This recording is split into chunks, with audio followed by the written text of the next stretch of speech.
Hey everyone, welcome back to the Sports Psych Show. Thanks so much for joining me. Today I'm really excited to welcome former professional footballer Jay DeMerit to the show. Jay, great to have you on the Sports Psych Show. Oh, Dan, I'm really looking forward to it. These are the types of podcasts I love being on. So again, thanks for having me. I'm sure everybody listening in will know you very well, but for those who may not be soccer fans, may not be football fans, who aren't as well acquainted with your career as others, if you can give us a bit of a brief introduction, that would be fantastic. Absolutely. I'm Jay DeMerit, originally from Green Bay, Wisconsin, in the States. I was educated at the University of Illinois, Chicago. I have a degree in industrial design. Decided not to use it as a professional and moved to England as a 23-year-old American college athlete, but didn't get drafted. And then made my way to English shores in 2003 as a 23-year-old. Played in the 9th division. Made my way up to the Premier League and then played in the World Cup for the US in 2010 in South Africa. Finished my career here in Vancouver, where I live now and run youth programs and a bunch of other things around a documentary film that was made about my life in 2011 on Kickstarter called Rise and Shine. So we got a lot to talk about again, but thanks again for having me, Dan. Well, you're from the Green Bay area, and we first met at the beginning of the year in Kansas City, and we bonded over a beer and watching Green Bay play in was it the playoffs that they were playing in at that time? It was sort of end of January, and I think they lost by a point or something, didn't they? They did, yeah. So you got to see the upset Jay DeMerit, which doesn't happen very often. But when the Packers lose, that's one time when I get pretty upset. But yeah, we had just lost that playoff game, but we did have a very good conversation at the coaches conference, which was a great place to meet. Yeah, and I was a little bit conscious that you might be sitting there thinking you were focusing on the game intently, and who's this sports psychologist asking me these really annoying questions? So you humoured me and answered all my questions. It was very kind of you, but yeah, you were a little bit tense and intense about the game that was going on. Is that your first love, actually, American football more so than soccer? Yeah, 100%. And growing up in Green Bay, we didn't have a ton of, what the English would call football on the TV or anything like that, where I was really accustomed to the game. But I was a 3-sport athlete. Brett Favre was my hero. A guy that played with toughness, a love for the game, and really had a communal kind of background to him, and he loved Green Bay, and that's the type of place I grew up in. Packers were our heroes. We were a town of, at that time, probably 80,000, and I think there were 75,000 in the stadium. So, if you do the math on kind of what small town community clubs are like, I grew up in that environment, and again with the parents that were both teachers. Both my parents were gym teachers, so I was around educators and coaches. They were both coaches too. My grandparents were both coaches, and so it was kind of one of those things where I was just around that kind of curriculum of life where it's, here's the sport, play it. What did you think about it? Did you like it? Do your homework, get it done. There was like responsibility built into it, but a lot of support. And, I came from that environment. And again, I call Green Bay an incredible place to grow up. Because it taught me a lot about community and values and hard work and humility and all the things you need when you go out in that big bad world. I'm dripping with questions already here. 3 sports, soccer, football, and Track. My dad was actually a decathlete, so track was what was most ingrained in my family. My dad was a track coach, was a decathlete at the national level, but he was just always one of those guys that really, he only let me have it when I deserved it, if you know what I mean. And I think, I play with a million coaches now, and those are the coaches I really responded to, because we know first, like players know when they play well and when they don't. I know we move into ego in those environments, but for the most part, that's kind of parents I had. Like, they were supportive. They made me and helped me understand a lot of things. But when I wasn't at it, they let me know. You did something different today. What's up out there? That kind of stuff. And so, in a way, that helped me learn on my own, but gave me kind of, the work ethic to leave Green Bay and go and try to, kind of shoot for the stars in other directions. And that's what kind of got me a small university scholarship to move to Chicago. Like most kids in America, we want a scholarship, whatever level we can get, because it kind of validates our high school experience almost in a way, especially from a sports person. And again, I was very minimal. I had a $2,000 a semester scholarship my first year in Chicago. It was basically a gift through a friend of a friend who knew the coach. And he's like, okay, I'll give this kid a shot. Again, because that's trusting mentors, I guess. And my college coach he had coached with my high school coach back in the day. And it was like, yep, if you trust him and you say he's good enough for the college level, I'll trust you. And so I came down on a minimum scholarship, but for me was allowed to test myself against some of those better and bigger players in the bigger cities that were around me. I'd like to dwell a little bit on the relationship you had with your parents through sport. Your parents were coaches, and you mentioned there that if their perception was that you were slightly off, they asked some questions, and yet at the same time, it feels like that they were quite autonomy supportive, at least from what you're saying. I mean, did they give you much advice, essentially, or did they let you go out and find the answers yourself, or was it a kind of a keen mix of both? I think it was a keen mix of both. And again, it was more reactionary than preparatory, I think. Like I think it was, you got to go out there and do this and do this. It wasn't really that. It was more like, you went out and did this. What'd you think about that? So it was more of or why did you think that last game you scored 2 goals and today you weren't really out there as much? What was the difference between those two performances? So I guess that was kind of the coaching in both of my parents.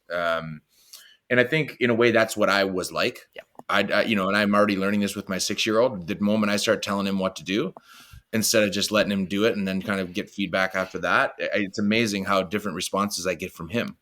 And so I would definitely say that I was like that. I wanted to figure it out. I didn't really, and I still don't really love, being told what to do, but also in a way, because I like to figure it out. It's kind of my energy to go out and want to get the most out of things. But then in reality, really try to figure out why. You played those 3 sports. You ended up being a Premier League professional soccer player. Was it soccer that you excelled in out of those 3, or did it become a little bit of a choice as to what you were going to strive to get better at? Yeah, it was a choice. Soccer was my number one. It had my best. It produced my greatest opportunities. It was what I felt most comfortable in from a sports perspective. Basketball, I do say though, and this is kind of profound. Basketball is what taught me how to defend, because as the story goes, I went to university in Chicago, and I came in as a forward. I was a goal scorer in my high school. I wasn't a defender. I'd never even played defense in the soccer field before this had happened. And I was a forward, but I was a marking, basically, basketball player. So I would take their scorer, their forward. I would mark him. I'd follow him around. I'd chase him around the box. I'd try to out rebound him. I'd look for little steals. I'd work on my footwork. Little did I know, as a 19 or 18-year-old freshman, University of Illinois Chicago, we're at our preseason tournament in Jacksonville. And I'm about to get redshirted. The coach doesn't know what to do with me. He's like, who's this kid from Green Bay? I don't really know him yet. He's got a lot to learn. He seems raw and athletic, but that being said, like, I'll put him on the bench. So I sat at the bench for the first couple games, didn't play. And then we got a red card and an injury to 2 defenders back to back in one game. And we had 2 games left in that tournament. He looked down the line and he's like, who do I got?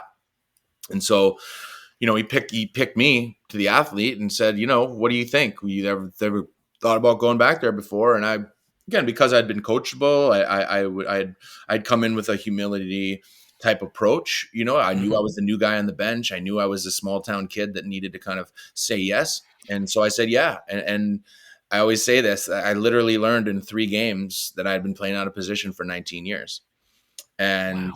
and because I had this innate ability to want to defend. I believe defenders on a soccer field, you have to want to defend first. Otherwise, if you always want to be the winger that assists goals or the forward that scores, you're never going to be a good defender anyway. And so I feel like that mentality was built into me.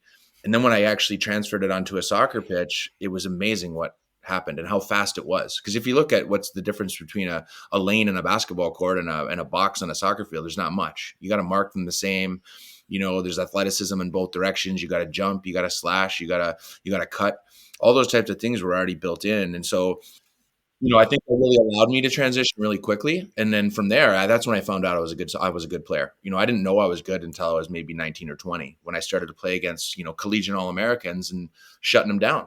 And again, that was me getting my first real break at the sport was at 20. And so by the end of my college career, I was an All-American. I had been picked by people that I was one of the best college players in the nation at the Division I level.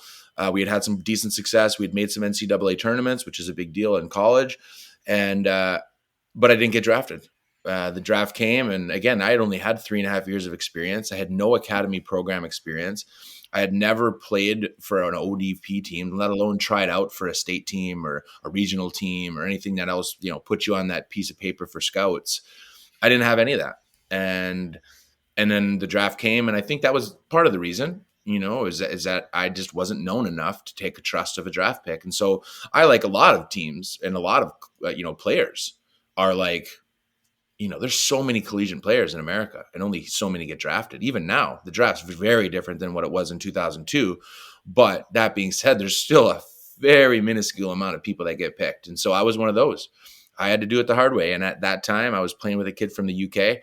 And he says, "Hey, I'm moving back to London to live with my mom. Your game kind of suits the UK. Have you ever thought about going and trying out over there?" Because I was having to try out no matter what. I could try out for the Milwaukee Rampage in the USL 2 and make 18 grand a year.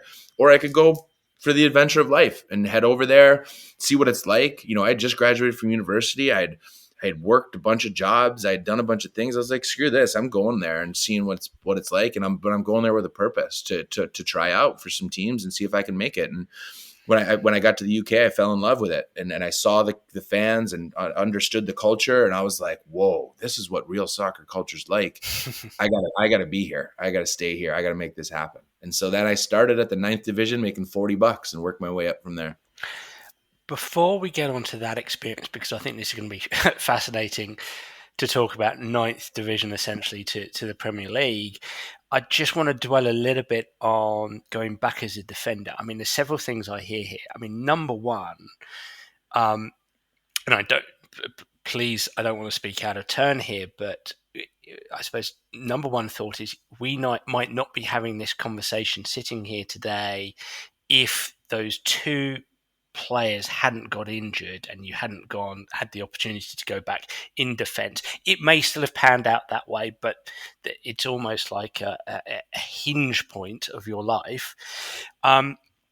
So your thoughts on that? And the second thing is, I just find it fascinating, basketball being a donor sport essentially to soccer, to football, in as much as both sports are obviously team invasion sports. What it sounds to me like is the play and the hard work you put into basketball around understanding the relationship between player and ball and space, your scanning ability, your will to perhaps aggressively defend, take that from the basketball court and onto the soccer pitch, and literally within a few sessions, you just felt so much more comfortable to you. I just think that's fascinating. Would that be a fair account of what you experienced? Those perceptive visual behaviors, your footwork, your will to defend, your will to aggressively defend.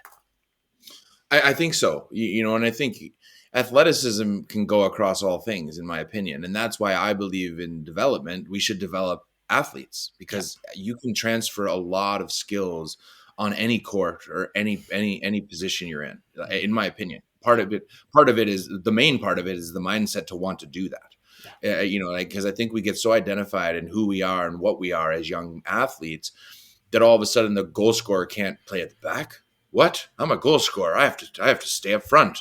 You know what I mean? Like, we're not taught to say, no, you should play all positions and actually give it a real effort. It's like, because even if they are playing on the wing, after playing, up front, they're like, oh, rolling their eyes and they're looking at, and they're like, they don't actually want to be there Yeah. because, I knew that I was behind the eight ball, and I knew that I had to want to be there before I'd get picked anyway. So start there. And that's where I was always into. And so kind of going back to the whole mindset of it all too, was that, I had to take chances because I knew I was in the back of the line. Okay. And when you're in the back of the line, there's a humility to effort. And I think that, I knew I was in the back of the line. I was sitting in training the first couple of days, and these guys are talking about being all state and like playing at the Dallas Cup and winning championships and stuff. And I'm like, I just finished like the Gus Macker 3-on-3 basketball tournament and with my buddies. You know what I mean? Like in Green Bay. You know what I mean? Like doing that kind of stuff where I just kind of come from the other side of the tracks, and in a way that was that served me over time all day long. I get that, and I think at the end of that, I just kind of brought in this mindset of like, I'm here to improve. I'm here to try to prove myself that I belong here. And sometimes you got to say yes to things that you may not like in the end, but in the end, you got to try them because if it's gonna help you, you should say yes.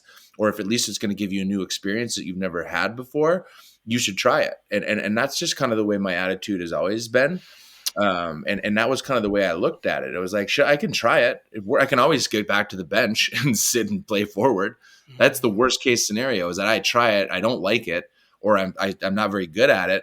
And then I go back to the bench and sit and wait for my forward shot. Like nothing, I don't see there's no situation I can lose there, in my opinion, because it's better than sitting on the bench. That's for sure.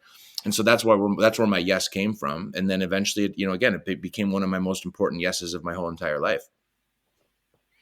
I'm just thinking, just listening to you, because I've worked with a lot of young college soccer players, older high school players who are going into or onto a college scholarship.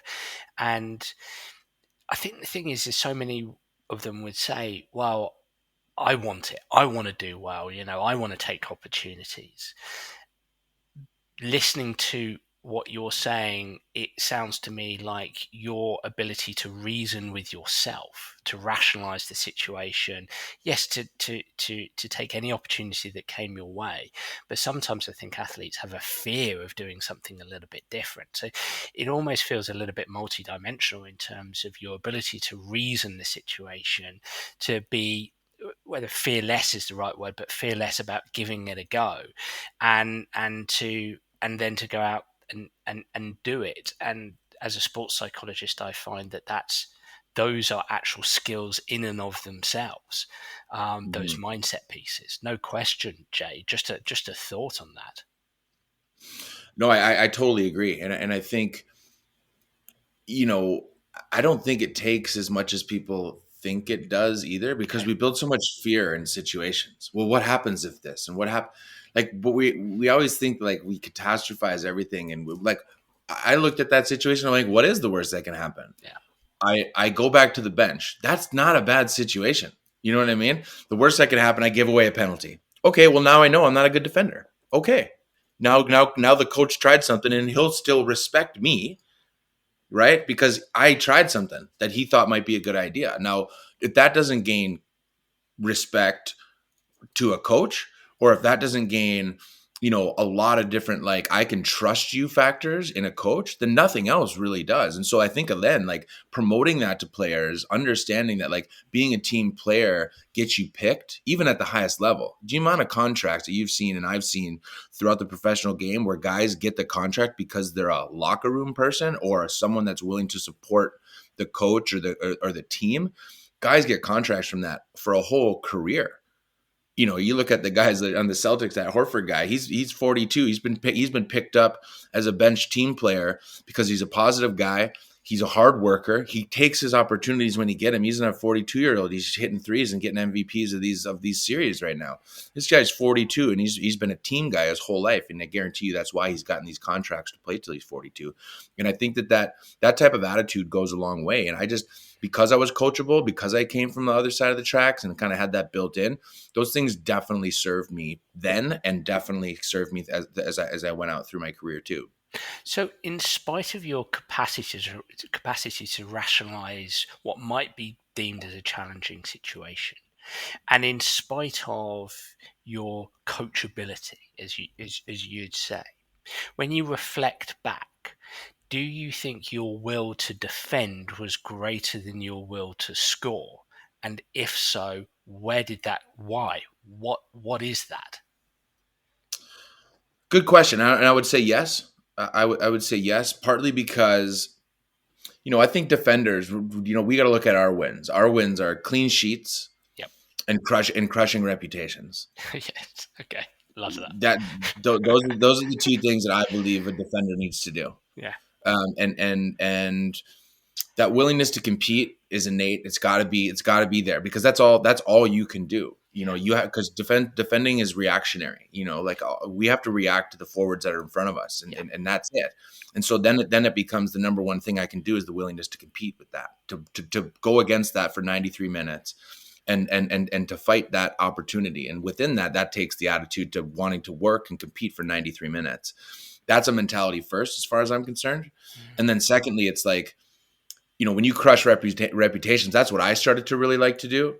I was this kid from, again, the backyard, and then all of a sudden I'm playing against this guy that's just been released from Arsenal in a trial game, or I'm playing against a guy that's he's 3-time All-State. He was an All-American last year at Stanford. Okay, sweet. That's a great opportunity for me to get in there and prove not only to myself that I am a good player, but I can prove to my coach or to the reputation of that person that I can stand up against really good players. And those were confidence boosters for me as I got into the university game, playing against these guys that had just been in, MLS scouts are at the game, watching these guys from Bradley, getting drafted next year. And I used to take those opportunities to test reputations. And a lot of times that mentality to be like, okay, this person is this person, I'm going to test that all day long. And that's a mentality that if I can get through that 90 minutes and test that person, and I can outwork them, or I can read what they've done, I can walk off that field with a lot more confidence, because I know if I've played well or not. And they usually tell you. So it was less about, if you don't mind me saying this, it was less about a chip on your shoulder and more about seeing the situation as a challenge. It wasn't a chip, it was a challenge. And when I say chip on your shoulder, in terms of not having had the opportunity to grow up in a soccer environment, playing in the Dallas Cup or whatever, It was less a chip, it was more a challenge. 100%. And I always like to say, it's not just a chip. Actually, one of the quotes I remember from A.D. Boothroyd, one of my manager that really taught me a lot about the game at Watford. He got us promoted. Is this, Jay's got a very unique defensive approach, because he plays with aggression, but without anger. And I think that guys that play with a chip on their shoulder, they play angry. They play like they have something to prove, like it's about proving people wrong. When competitive edge should be about proving yourself right. And so I always built that, and I did. I was aggressive without anger. I was someone that really enjoyed that challenge to test reputations. And to your point, that's exactly what was going on. I didn't have a chip on. You play with guys. You look at guys that play with a chip on their shoulder. They look angry. They look like they got the weight of the world on their shoulders, and they're trying to prove everyone wrong.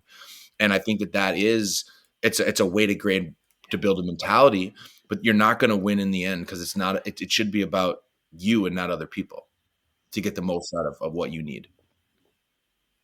Yeah, I call it instrumental aggression. It's aggression on purpose rather than aggression through a sort of a personal anger or anything. It's aggression on purpose. You came to England, as you said, a life adventure, brave in and of itself. Probably at a time when very few players were coming over to Europe. I mean, more and more Americans are now coming over to Europe. And so you ended up playing for a team in the 9th division, so some way down the pyramid. Talk to me a little bit about that experience at the beginning. Well, again, it was in more of this kind of eyes wide open, what's going on kind of idea, And again, I went there with the purpose of that, for adventure. I knew I was against the grain. I knew I had to do it the hard way. Whether I do it in America with the second division tryouts that I had, or whether I would do it in the UK, which was 9 divisions lower, because I knew which jungle I was going to. One jungle is definitely bigger than the other. And in a way, I went to Europe because I'd never I'd never really traveled there. And so the first couple months I was there, we had this almanac that we took all the training grounds from Germany, Holland, um, London, and Belgium, and everything from the second and third division. We mapped out all the clubs, and we rented bikes in Amsterdam, Antwerp, a couple clubs in Germany, and we traveled around for 2 months biking over to training grounds and see if we could get like. We had a friend that worked for Fulham, and he was the regional scout for Wembley, like the Wembley area. And so he wrote on Fulham headed paper, these are two guys that I trust as players. Would you give them a tryout? If you have any questions, give me a call, blah, blah, blah. So we had like a Premier League team, Fulham at the time, that little CV, and we would bike out. And the most we ever got was tickets to a Royal Antwerp game in Antwerp. And we got a third division trial for 2 days in Germany. And so our first kind of month on the road was that was the only rewards we got. But we got a lot of rewards in life, now we were traveling around, just, staying at hostels, trying to figure it all out. And, I think we should all go through that in our development stage too, really truly being on your own, trying to figure it out, and I don't know if there's enough of that in youth development in all honesty, or in player development, even as young pros. Like, why aren't we giving these guys more of a life to make them understand their people too? But again, these are down the line conversations. But for me, it was just about A, adventure, and then B, really starting to understand the culture of the game. Because only until I moved to the UK did I understand what true football or soccer culture was.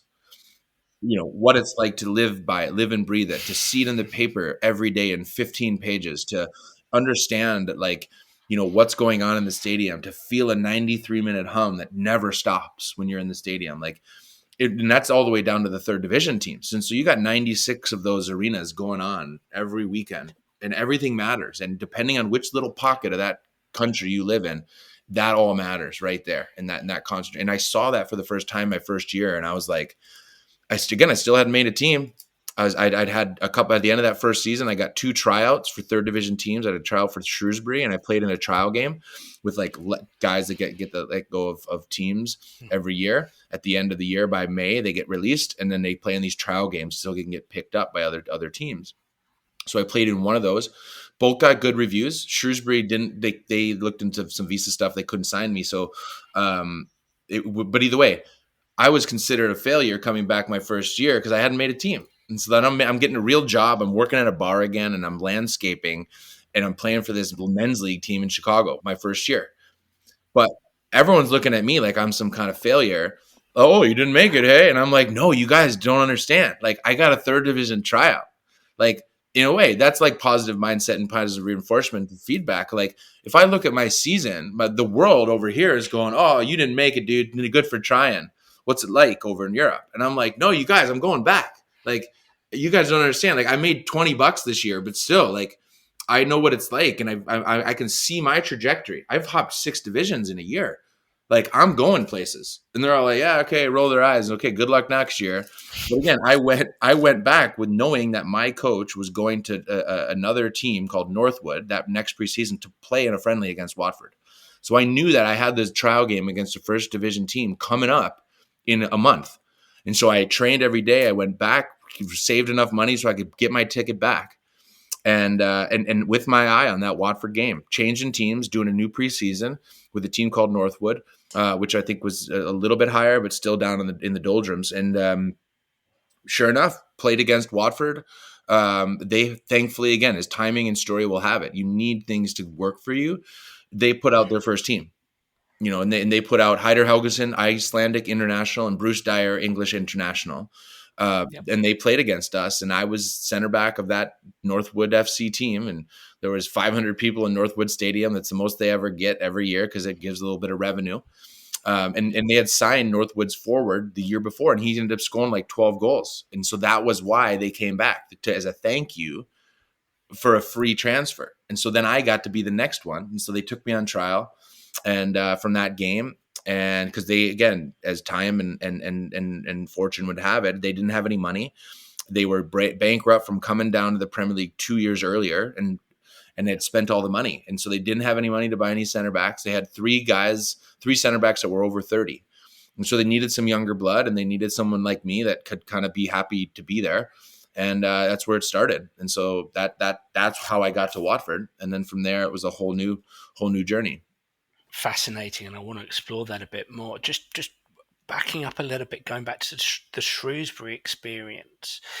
You went back to Chicago. You're in that bar. People are going, "Oh man, well done. You gave it a shot, but move on." And you're like, "Well, no, that was awesome." Was that again? Is that just who you are as a person, quite the optimist, or was there something that happened at Shrewsbury? Was it that experience? You played in a trial with them, and was it something that happened there where you started to think, oh, actually, they're not as good as I thought they might be. I actually can compete with these people. So was it that experience that cemented that optimistic narrative, Mm-hmm. or is it just something inbuilt in you? To be honest, I think it's still a little bit of both. One Yeah, is just the optimism to sit in the room or to go yeah, to the room. I yep, think is the first step, is to say yes, to go and trial game, or try to push for a tryout because you believe in yourself enough that you can make these things happen. That was in me. That's in me. The willingness to try, this willingness to go and do things that are out of my comfort zone. That's in me. I've always been like that. There's a reason I left home at 18 and wanted to try the big city, because I like that. I like the big challenge for sure. But, again, to your point on the Shrewsbury game, though, that goes back to that validation piece. And it's the same validation piece that allowed me to leave for Europe. I had played against players of a European level. I can go and do this. Now I get to Europe, and now I'm playing against a third division team. And after that, the coach calls me and starts asking me about my information. If that's not more of a validation to keep doing what I'm doing, then nothing else is. Or testing more reputations of actual third division players in a Shrewsbury team that wear the Shrewsbury jersey. These are signed professional players that I am now being asked to now be a part of that. Even if they were going to sign me to the reserves, that for me was an improvement.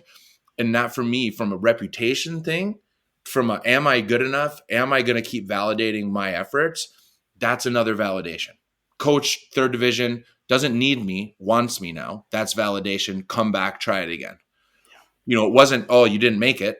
Oh, sorry, man. But it's the fact that they showed interest, and the fact that they showed, again, it didn't work out for lots of reasons, but in the end, that was all the validation I needed. And it was the same as the player that got me to Europe that got drafted the next year and became an MLS player. I've played against that guy, and he specifically after that game picked me out and said, man, I haven't played against a player like you in a long time. That's the kind of validation that I needed. I didn't need a lot of it, but I needed those moments because again, it was all my journey. No one was telling me to do this stuff. I had to figure that stuff out on my own and put myself into these situations.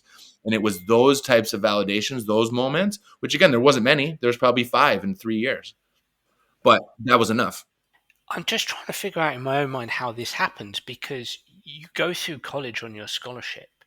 Doesn't anybody throughout your college scholarship say to you, ah, because there is a big gap there. There's a leap between impressing Shrewsbury, being on the pitch there with professional players, the speed of the game, the challenge, the constant challenge of the game, and then being on the pitch in college soccer, which is great soccer, but it's not nowhere near Shrewsbury.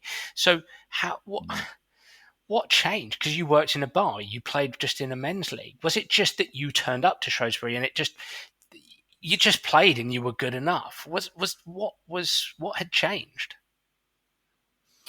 Oh, well, I was doing a lot of work off the field Okay. too. Like when I'm in those Okay. situations of, I know I'm behind the 8 ball or at the bottom of the ladder. Like I know I got to do extra work, because it's the only way you catch people, right? You got to do things that are beyond what other people are doing, in my opinion. And I knew that there was, of course, your traditional player that's trying to make it is training every day. But are they asking questions? So the feedback of what they're actually training on is getting better and they're actually improving. So I was asking for feedback all the time. Hey, ninth division player that used to play for QPR and played for Wales. If I'm going to mark you, what do you not like about my game, and what do you like about my game? Like these are the types of questions I was asking every day in my training against guys that have been former pros or coaches that have coached near the professional league. I'm getting those answers, and then I'm working on that when no one else is around, right? And so then I'm coming home. We have training on Tuesdays and Thursdays with the club. So Monday, Wednesdays, and Fridays, I'm at the AstroTurf, and I'm at the ball and the wall and I'm doing all sorts of training. I'm doing passing work against the wall. I'm playing pickup games, working on my communication, working on my understanding. Because if you know, like if I don't ask the questions, then I don't really know, and then I'm up to my own devices. So asking questions was definitely one of the things I was doing, but doing that extra work when no one was around. So then every time I got back to that training field and every time I got to that Saturday to play in front of, again, good scouts and good people, because England is such a concentrated Yeah. environment, they were seeing a better player every time, every Saturday. And again, that was down to the extra things, but also asking the right questions to make sure the feedback and what I was working on was the right thing for the amount of time I had to work extra. This is fascinating because, so let me pose this to you. If you had done the extra work, but that extra work wasn't fueled by the specificity of your questions, do you think you still would have gotten as good as you did? Probably not. And I think that's why it goes back down to what questions are you asking and who are Yeah. you getting and who else are you asking questions of, I guess. And that's not only support, but it's truly what coaching is, in my opinion. You know, if you don't ask, then you're only up to one person's view. And if you're just waiting for your coach, then in my opinion, the coach has 25 other people to coach. So I believe that, you know, if you're not helping coach yourself or at least getting good information out of your support system of development, and again, developing never ends as a human, in my opinion. But, Yeah. you know, like I was asking those questions every day and then I was getting good feedback. Oh, I saw it. Hey, you hit that left footed diagonal today. Good job. I know you've been working on that.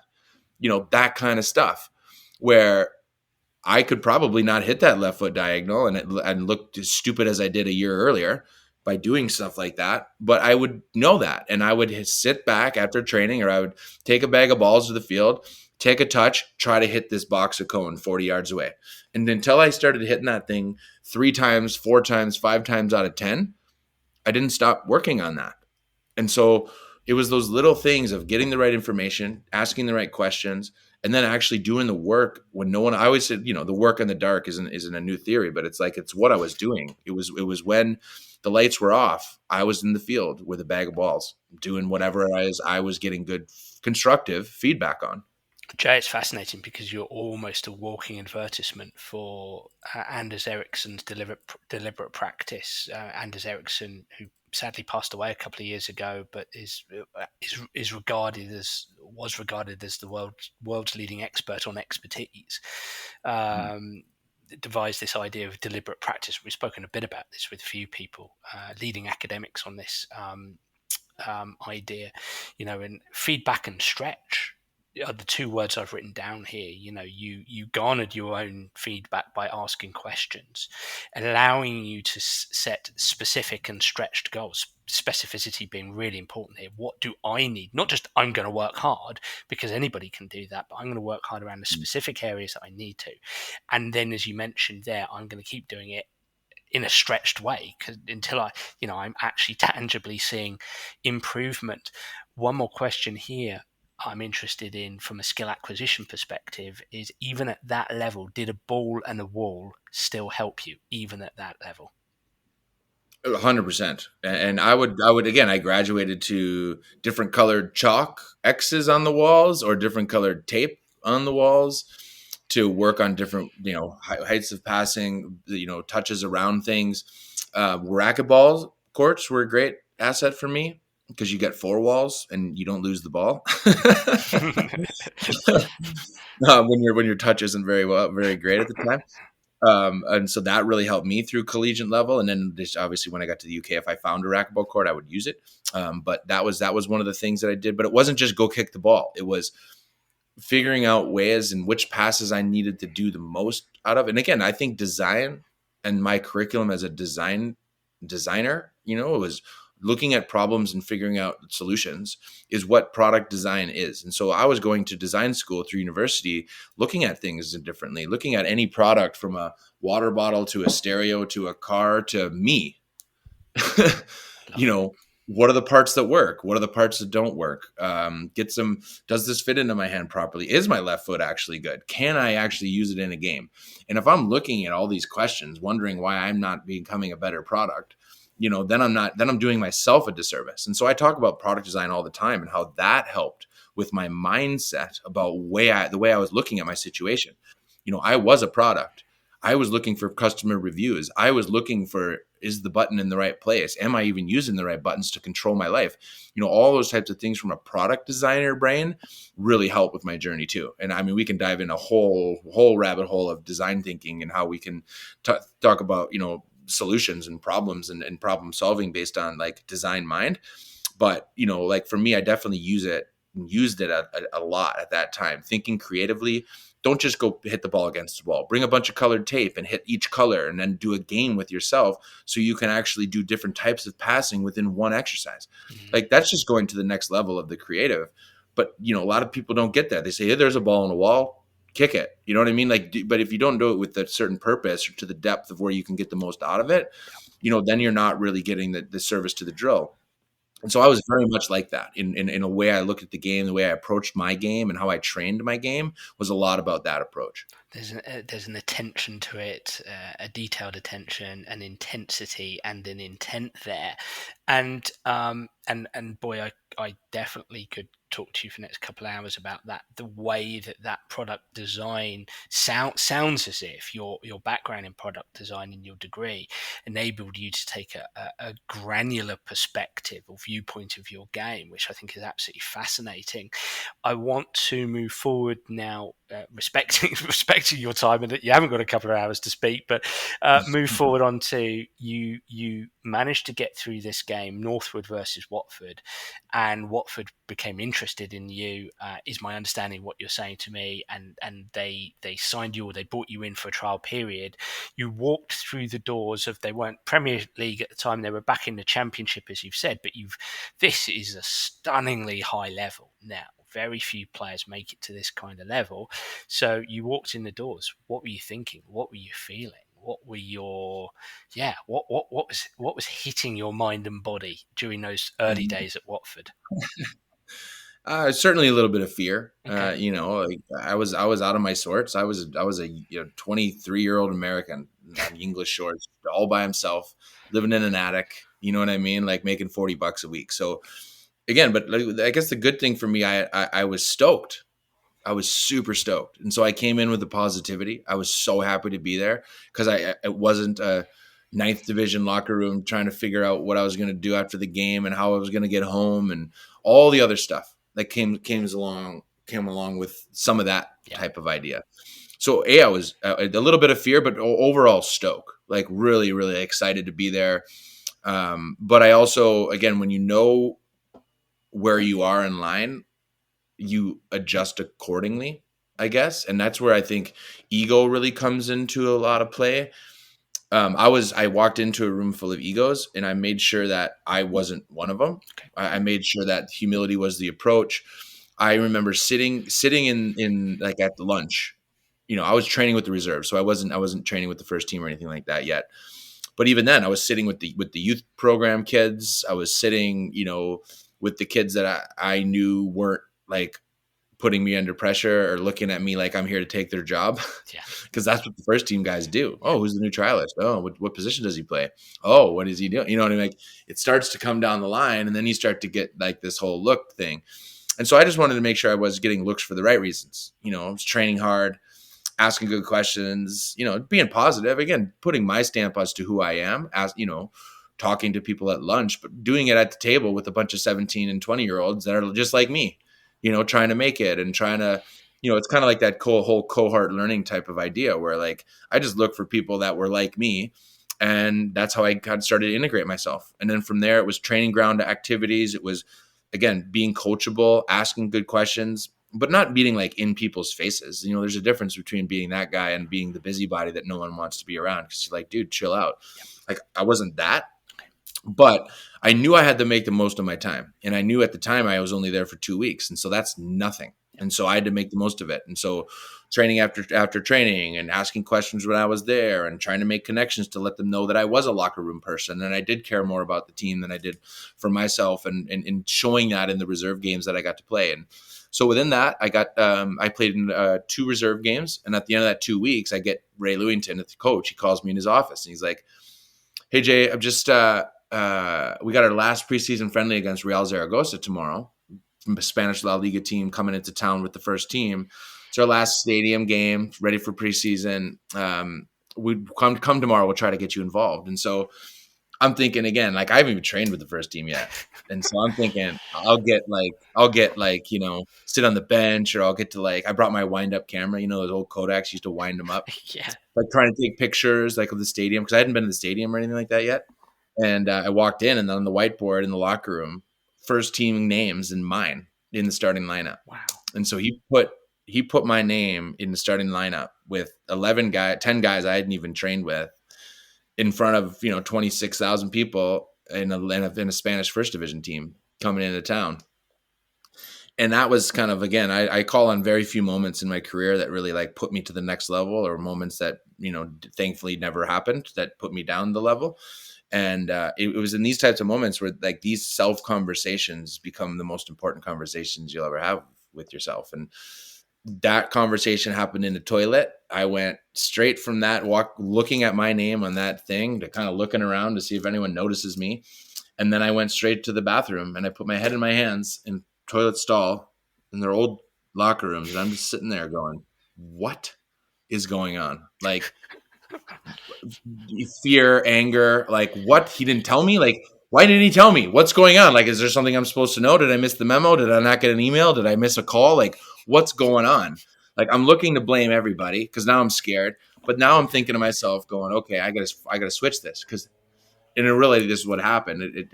I went back in within myself and saying like, okay, actually, let's quiet the noise here, because this is what you've been sitting and sleeping on a floor for the last year. This is why, you've been making $40 a game, stealing Snickers bars. You know what I mean? Like, this is why, like, this is your shot. Like, why are you being scared and being angry? Like, let's go. Like, this is your shot. You go and play well here.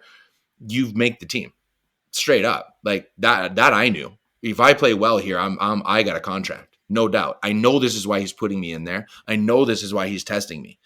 I know this is why he didn't tell me. I know. We all know. But it's just whether you take that on or whether you stand up to that. I go, okay, he's doing this to challenge me. Cool. Okay, now what do I actually need to go out there and challenge? And so that's when I went back into my training and, okay, do this. And when I always talk about my big moments, I talk about this whole like comfort zone thing, but it's also like just staying within yourself. And so that used to always be my thing. Like, don't get fancy. You don't need to start hitting the switch. Win the ball, give it to somebody that's better than you. Compete, do what you're really good at. You know what I mean? Like, and that's always where my mind started to go. And in those big moments where you can go fear, you can go, I don't belong here. You can go, why did this guy choose me? Or what if I mess up? Like, you can go there. It's really easy to go there. It's much easier actually to go there than it is to try to stand up in front of it and say, this is why I'm here. I deserve to be here. This is why I've been sleeping in an attic. So make the most of this moment. You stay within yourself. All this self-talk is so important in those moments. And that was me. And so I talked myself into it, played in that game and played all 90 minutes, and we lost, but I didn't make too many mistakes and stayed within myself, was athletic, won balls in the air, and gave the ball to somebody better than me. And that was it. And he called me in his office after the game, and he's kind of laughing because he was happy with what he saw. And he's just like, what'd you think? And I'm like, I think you're an asshole. And we shared a laugh, and he just said, sometimes with young players, we got to take a chance. So there's so many people we can throw in the deep end, but that's what we got to do sometimes. And that's what we wanted to do to Unite. We needed to take a chance on you and make a decision on you.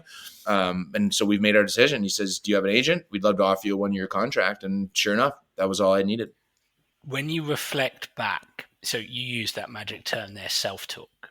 As a sports psychologist listening to what you said there, I use a term often with clients, ANTS being an acronym for automatic negative thoughts. If I was to analyze what just happened there as a sports psych, you took yourself off for some quiet time. You were a little bit at that stage engulfed in ants, but you managed to squash those ants by using your self-talk to remind yourself of your why and what you've been through, and then further switch your attention onto specific and controllable and positive things to focus on, which are essentially the basics, if you like, the fundamentals. Keep it simple, compete athletically, and so on and so forth.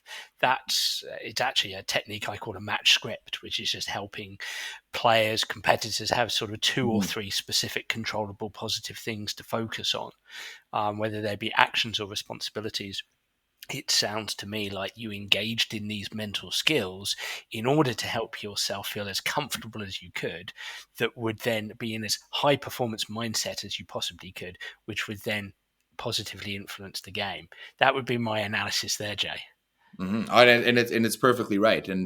And I think again, when you're out there too, if you do make a mistake, the only other thing I had in those types of moments and grew in more triggers of this was I would when I would if I would make a mistake, I would try to re-trigger that by winning the ball back. And so what I would focus on next was like, get the ball.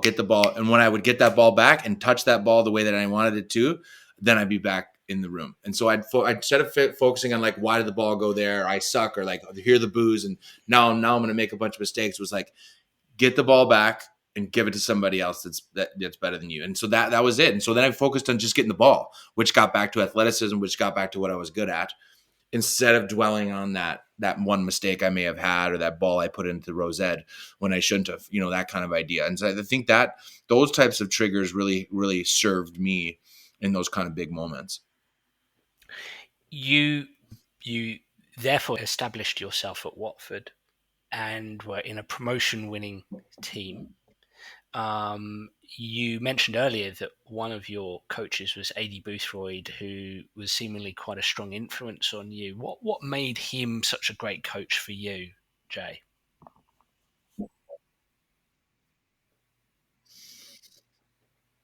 I think it was the first manager that really I understood was managing people as individuals instead of a collective. I think the best managers in the world do that, and he was the first manager that taught me that. He asked me questions that no one else did from a personal level. He got into the mindset of us as individuals, why we did things, and then the best thing that he ever taught me was the feedback program. Was instead of just saying, "Hey, good job, we won 3-1," we dissected that every Sunday. And I think I told you about this kind of circle mentality is what I called it. And it was this whole concept of like, and this was our promotion season. So Adi Boothroyd got hired my second season. Again, I ended up playing 30 games my first year through injury. The guys in front of me, I got in the starting lineup and never let it go. So I played 30 games my first year, almost. Got to play at Liverpool my first ever season in a Carling Cup semifinal. Got to play at Anfield. Again, like I don't know, I must be a pro at baptisms of fire, but like that was like, for me, it was always those opportunities. And then all of a sudden, we were losing, but when we fired our manager, and then all of a sudden this young guy comes in. He's 34 years old. He was the youngest manager in the professional game at the time, a youth director at Leeds. So he had no professional coaching experience. And I just remember for the first day he came in and he said, again, think about this as a manager. You come in, we're getting relegated to the third division already. Like we're the last place in the championship. And he goes, with what we see in this room here, the minimal we need to do is be getting promoted to the playoffs, through the playoffs. And we're all looking at each other like, dude, we've just lost the first 4 games. Like, who are you? You just got here. Like, I even know that, and I'm new. I got these 38-year-old goalkeepers rolling their eyes like, who is this cowboy? But what he had was positivity, but he had this belief about him that was really individual to the player. And so he did this. He used to do this thing, things. He would take an arm around a player, and after every training session, he would walk the player around his arm around him, walk him one lap around the pitch, have a conversation with them. That was individual. But then every Sunday, after the Saturday game, we would come into the meeting room and there would be 30 chairs in a circle. And each time, depending on what that result was, that circle would change. And so one day there would be papers all around the walls and with their names on them. And you had to go write what that player did right and what they did wrong. And everyone got their player feedback from everyone in that group. Some days they'd come on and we'd get tanked 4-1 and our sports psychologist would have like the Monty Python clip, and we would watch that clip where he gets his arm cut off and then his other arm cut off and then his leg cut off. And it was funny.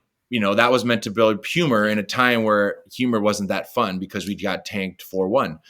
So every week that circle, and again, he did a lot of preempting. Well, what's the circle this week? What are we going to talk about? What should the feedback be about? Is it game tape watching? Is it feedback from the players? Is it feedback just from me? So, but every time that circle was different. And what the circle also did was really start to promote communication, because in a circle, you look at each other, you can't hide in rows. And so when we started to voice these opinions and we started to voice this feedback in a lot of different ways, it actually became a great communication exercise of trust and accountability. Because if I all of a sudden I'm like going over game type and sorry guys, that was my mark on the back post, that last minute header we lost. Everyone just watched that, and now I got to hold my hand up and be like, sorry, that was me. I should have called her on the back, because we're talking about the plays. And so what do you think next week when it's 89th minute and I got my guy? You think I'm going to do a little bit better job or be more conscious of my effort when I actually am now there, because I've just trying to hold myself accountable because I've just told 30 guys that I was wrong?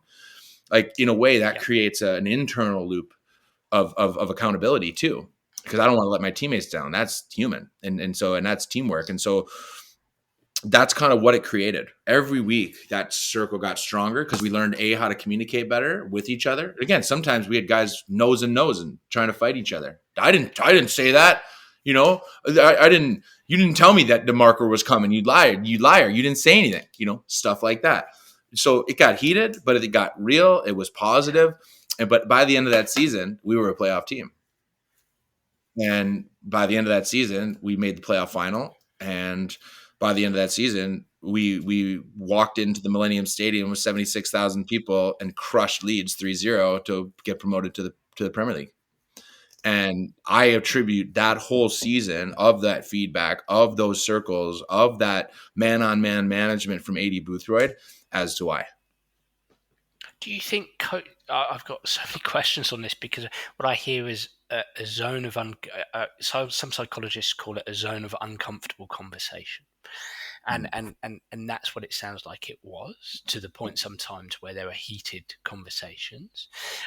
It sounds like there was greater psychological, over time there became greater psychological safety, as we'd call it as psychologists, to talk about mistakes, that it didn't become taboo, because so often for the last 17 years I've been heavily involved in soccer here in the UK and globally, and I think that sometimes in coaching cultures, coaching environments, admitting mistake is taboo.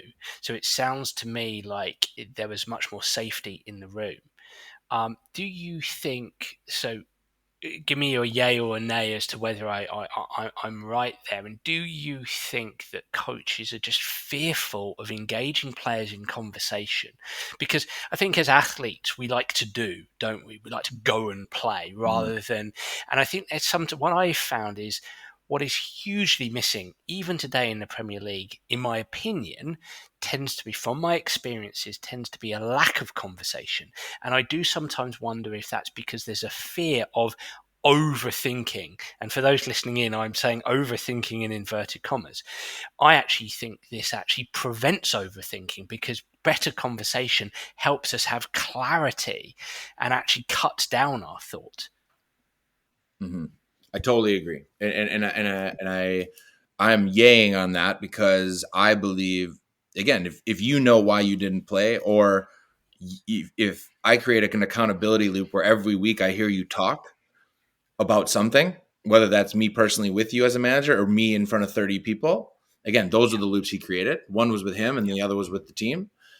And again, I think both are equally important, because if you should be able to have a conversation with your manager. I know some managers want to stay on the high tower, the Alex Ferguson approach. He only comes out training on Friday. He doesn't say anything, and then he picks the team.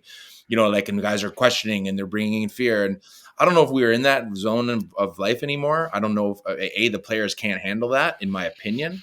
I don't think players are mentally capable of handling that type of pressure from the coach. We're much more, I'm not going to say soft, I'm just going to say more sensitive to this type of approach.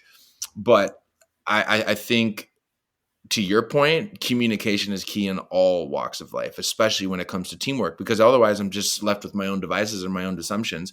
And if I don't create a communication loop so I can tell that player, if I'm his partner, if I'm his captain, if I'm not creating those communication loops, then I'm just leaving him to think what he thinks of me. And then I'm thinking what he's thinking. And in the way, somewhere in the middle is where we're at. And I don't think there's enough of those communication loops where we're actually finding real answers. We're just leaving people to their own devices, and that's dangerous. Communication loops and feedback loops, I think, are imperative. And now, and these experiences have left a positive mark on you, and you are passionate about leadership. And you run a company now called Rise and Shine, where, I mean, we had such a fantastic conversation back in Kansas City about this. The passion was dripping from you, Jay. I really enjoyed talking to you about it, and so I'd love to hear a little bit about what it's about, Rise and Shine, what's going on at the moment with it, and what the future holds for it. So please take it away. Tell us about your fantastic project. Sure. Well, Rise and Shine, it was spawned by a documentary film that was a Kickstarter project about my story in 2011 after the World Cup. I got approached by some filmmakers that hired a guy on Craigslist to go to the World Cup to get footage and all the other things to turn my story into a documentary film called Rise and Shine. And my friend was running marketing campaigns for crowdfunding, and he's like, "We need to make this into Kickstarter." And sure enough, he built this campaign, and they raised $223,000 in 70 days. This is back in 2011 when no one was donating money online. But there was a buzz around the World Cup, and of course, my story being so rare was personified in a lot of different media outlets throughout the World Cup. And so a lot of people knew about my story. Again, a lot of Watford fans that supported me, and moving to Vancouver, some new fans in Canada that were supportive of the project. And then all of a sudden, this documentary was produced, and because to buy a FIFA footage to make a 90-minute documentary for playoff finals, MLS clips, and a World Cup clip is $200,000 worth of footage you have to buy to turn it into a production. And so that's where the money went, because you got to have a World Cup clip to be in a documentary about the World Cup. You know what I mean? And that's why most soccer movies, you see a lot of these fabricated scenes, because if you buy a scene from an actual league, it's like $50,000 a minute to buy Premier League footage. Yeah. Okay. So, that's why it became this kind of money driven thing, because they had to pay for that footage. But again, like for me to have thousands of people that I've never even met before donating their hard earned money was a purpose built future for me, and I was getting towards the end of my career. I was 32, played another couple seasons here in Vancouver, but as a son of educators, as you never know you're your parents until you are, I guess. And I didn't know if I was going to be a coach. I didn't know what I wanted to do, but I also knew that I had a really unique experience. I knew that my life had been, again, proven by thousands of people I never even met, donating $250,000, that my story was important on a much deeper level than how to kick a soccer ball. Yeah. And so Rise and Shine was built because it's called Rise and Shine. And so anyone can YouTube it now. It's on YouTube. They've put it on YouTube now. It was on Netflix for a while, but now it's back on YouTube for free. It's called, just type in Rise and Shine Jay DeMerit, and you'll be able to find it. Okay. And ultimately, what that film experience taught me was that, you're only as good as your story, and if no one knows your story, you should tell it. And so I tell this story to everybody because I see the value it gets from a lot of people, because it's not just about the sport. It's about believing in yourself. It's about understanding yourself. It's about taking risks and dreaming big.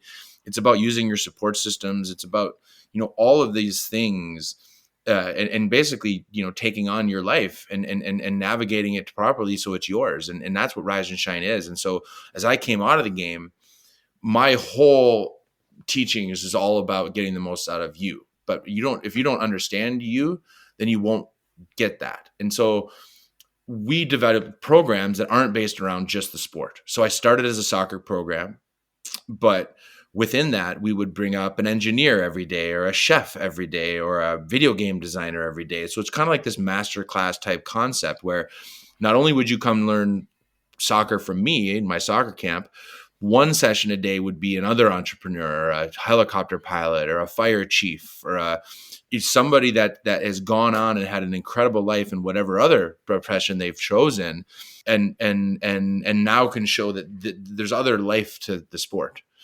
And so I started to grow it, and now we have DJ camps, soccer programs, and leadership programs.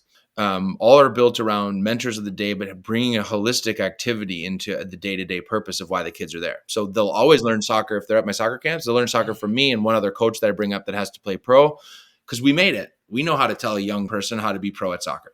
I know how to do that. But then I surround them with a chef that knows how to tell them to be the head chef at a restaurant, or the next day how to be the head of engineering for EA Sports, or an NHL hockey player, because I bring up other athletes too. And so we always practice whatever it is that mentor preaches. And so not only do they get to hear from the chef, they get to cook with the chef for the afternoon, or they get to, do a video game competition with a video game engineer. And we could talk about how we made that game, or what was it like to build that character. So like they start to go down this line of, if I don't make it as a soccer player, because remember, what we're telling all performance athletes at 12 plus are, you're going to be the next LeBron James. You're going to be the next Lionel Messi. You're going to be the next Tiger Woods. You're going to be the next giant, whatever. And that goes deeper. That goes to science and, design and everything. Everything is, are you going to be the next Elon Musk? Oh, are you going to be the next Mark Cuban? Like, again, we've glorified it to the point where everyone has to be somebody that's famous if they're going to be considered successful. And in a way, I guess it's true, but it's not all true, And so I started to try to figure out how we could change the story and come to my soccer camp. But when you leave, you're going to learn and have a much broader approach to the perspective of life and what high performance is. Because if you surround yourself with high performance people, you will learn what high performance is. If you surround yourself with high performance soccer, you will only learn high performance soccer. You won't learn about anything else. And this is what programs are doing to our kids right now. They are telling a kid at 12, you're really good at one thing, sports, soccer, basketball, doesn't matter. Here's your pay to play system. If you're going to get a scholarship, your kid has to be involved in this academy, because this is a realm into the college sphere of how you're going to get a scholarship. Ding, ding, ding. So now parents are like, oh, wait, this person is going to save me $100,000 in 3 years. So I can pay $3,000 a year now, just so my kid can have an opportunity to kick a ball or shoot a hoop or make a painting, or do music or whatever. It's all broad with youth programs across the board. And I was the captain in a lot of these clubs from Watford to Vancouver. And so I used to have to stand in front of 300 kids in a field and talk about, you want to be the next Whitecap? This is how you do it. This is my story, and blah, blah, blah. And these kids will leave thinking that they're going to be me tomorrow. And in a way, I should only be an inspiration to their own development. And so they, over time, can figure out what they're going to be eventually in this life. And they can learn about hard work. They can learn about taking your life in control by me. They can learn about taking on adversity. They can learn about leadership. They can learn about, heading. All those things are valid within my story. But I have a really unique story because I came from the other side of the tracks. I did a bunch of things. I had a bunch of jobs, and I met a bunch of people that I now use to recreate this new curriculum. And so my goal is not to take on the institutions. It's about giving them a broader sense of, while their kids are in their walls, what are they doing? And so one of the things we've done is over the years is we partnered with EA 2 years ago, and we've been building an app that's going to gamify the learning through these mentors' stories. And so it's short form content. So it's like masterclass, but instead of watching, Gordon Ramsay cook, you will put Gordon Ramsay's life into 7 3-minute episodes about all of his life, not just how to cook. What's it like when he got his first job? What was his first adversity in life? What was it like when you guys signed your first chain of restaurants? What was it like to have your own TV show? These are all episodes that have to do with the good and bad and ugly of what Gordon Ramsay is as a chef. But are we personifying that to our young people? Are we telling them all these stories? No, we're just telling them about how to make the TV show. And that's giving them a very false sense of what it's really like to be Gordon Ramsay. And so we're taking those ideas and those masterclass people, bite-sizing their worlds, and then we're gamifying it. So not only do you have to absorb the content, you take quizzes or do challenges based on what that person does. And so if it's a soccer challenge or a run a mile challenge or a chop an onion challenge with Gordon Ramsay, the chef, all of those are related to the life of the mentor. Or you take quizzes based on the stories you just watched. And so either way, you get points by either participating in the challenge or getting the questions right by what you just watched through a 3-minute video. And now you get to cash out those points on raffles, the things you actually want, like Nike shoes that you can't buy in stores, a Zoom call with Gordon Ramsay, or a training session with me if you live in Vancouver. So all these prizes are really, some of them are really scalable, like digital coupons, downloadable tracks, free coffees from Starbucks, or really unique experiences like spend a day in the studio with a rapper or go out to training and meet your hero. Like these are the types of things we can now do through technology. And so within that, we're building this full ecosystem that's going to allow gamification for young people to understand. And the coolest thing actually about it, and what I think is the coolest, is that we're taking away the profile photos of our users. It's their brains split into the 9 forms of human intelligence. And you'll appreciate this, is that we gamify the 9 forms. And so the kid, when he does sports, will be body kinesthetic, maybe some creative, whatever. You do the science lesson, you're going to learn more about logic math. You're going to learn about all these other things. But single-handedly, through your own activity, you're going to watch your own brain grow through the app. And so we don't care who you learn from. We don't care what you cash out your rewards from. But in the middle, you are creating a holistic brain and a holistic approach to learning. And so within that, if I'm 12, 13, 14, 15, this is for teenagers. It's for Gen Z, so 15s to 25s. But at the end of the day, this is an opportunity for them to get to know themselves. That's the greatest gift I ever had when I left for English Shores at 23. I knew who I was. I had done a bunch of things. I had been criticized in 9 million directions. I had a degree in design. I had worked as a landscaper, a bartender, an artist. I had played at a high level in sports too. So I had a lot of this mindset built into my journey, but I know that's why I was able to make it. It wasn't because I was exemplary at the sport. It was because I was a good athlete that understood who he was, what he brought to a team, was creative in his approach, and then allowed to practice and feedback so he got better every day. That's how dreams come true. That's how these things happen. And it takes years for them to happen if you do it the normal way. And I consider myself doing it the normal way that 99% of us have to do, because we're not Lionel Messi and we're not LeBron James and we're not Tiger Woods. And so this is my approach to youth development. I love it. Someone's going to tell me I've got this wrong, but when you were talking about 9 different intelligences, I believe that's Howard Gardner's multiple intelligence model. It is. Yeah. Okay. It is. It's fully based on Gardner. He did bring in digital intelligence. We are taking that away. Digital intelligence is a kind of an encompass of all of those. So we did look at doing 10, but I think we're going to start with the 9. Okay. But it's just so fun to like when we test this on our betas and stuff with the kids, and this hasn't launched yet. It'll launch hopefully for school year next fall. Yeah. But the whole concept of like having kids actually understand that they can use different intelligences, because you talk to an athlete, they're going to talk about the intelligence that they have. And they're not even thinking about science. They're not even thinking about marketing. They're not thinking about the real life skills. They're not thinking about how they're one day going to have to understand finance or get a job and understand money. Like no one's teaching them that. And so we want to bring a tool that's going to be free, because learning should be free, in my opinion. And then you're going to learn from cool brands. And then eventually we're going to teach you about those brands. And then you can get a job with those brands. So you understand yourself. You take away the whole toxicity of like, you look like this, or I can tell you that you suck because whatever, I can bully you through all these social medias. We're taking all that stuff away. We're bringing true learning through real professional people, and then we're gamifying it and making it fun. Love it. Love it. A deeper definition of success and a broader understanding of what it takes to be successful, whatever success looks like for the individual. Jay, that's just absolutely fantastic. I mean, just to round things, I'm so grateful for your time and grateful for the work that you're doing. To finish off here, how can people learn more about Rise and Shine?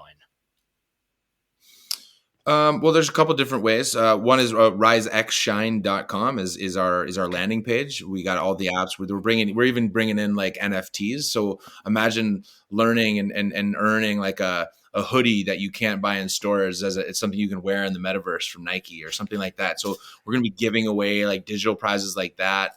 And in the end, it's just bringing fun back into learning, but doing it through the eyes of the blue check marks of the people that all these young people really love and respect. And so, and professionals in their field. And so you'll understand, and I'm sure we'll do something with you, Dan, in the future about, how to prepare for your best moments and, quick and easy tricks, or you take the Dan challenge about how to get feedback from your biggest moments. Like there's a million lessons we'll create around with you. But at the end of the day, it's people like yourself and people that are really truly professional in what they do that we should be learning from, in my opinion. And with digital, we can scale that. You can get just the way your podcast is wildly successful because people want to listen to what you say, and you do it in the comfort of your own home because we can scale this digitally so anyone in the world can listen to you. Like, that's a unique opportunity for everybody on both sides of that ball. You as one, but also for the users that would have never in a million years been able to go to a conference that you spoke at or any of the ways. Now we have this opportunity to use technology to connect the world in a positive way. And, that's what these types of podcasts for me are about, and why I come on to these, because it's such an incredible opportunity to share information and to really combine everyone's forces to do good things. And so again, I just appreciate the opportunity to share my story, and Rise and Shine is really easy to find. Otherwise, D6 Merit are both of all of my Instagrams and Twitter. So D6 Merit's really easy to remember. Yeah, and I'm a really open book. Like I love talking to fans. I love talking to people that are trying to, just like, you in the booth watching the Packers. I can talk about this stuff for days, as you guys can see. But again, it's my passion, and again, it's my experience, and that's the best part. Is when you someone that has been so fortunate like myself that's been in these situations, like, why wouldn't I talk about them? Like, why do I have all this information and these experiences if I'm not on these podcasts sharing my experience? Like, then it's just mine.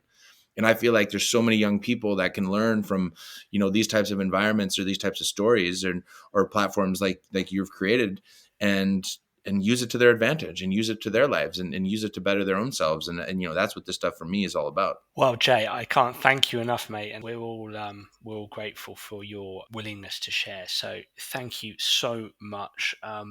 Definitely would love to have you back on. There's so many more questions I've got about your Premier League experiences, your World Cup experiences, and delving into the psychology of all of that. So I hope you'll agree to come back on the show one day. And thank you so much, Jay. 100%. I will come on whenever you want, and we'll take it from there. But again, I always appreciate the opportunity, Dan, and we'll talk to you soon. Hopefully see you at next year's coaches conference. You will. Well, everybody, I really enjoyed that podcast, and I'd love to hear what you, the listener, think. So please do get in touch via Twitter or Facebook or through my website, danabrahams.com, to tell me what you think of the Sports Psych Show. And if you do have any suggestions, I'd be delighted to hear them. I'm already looking forward to next week's episode. Bye for now.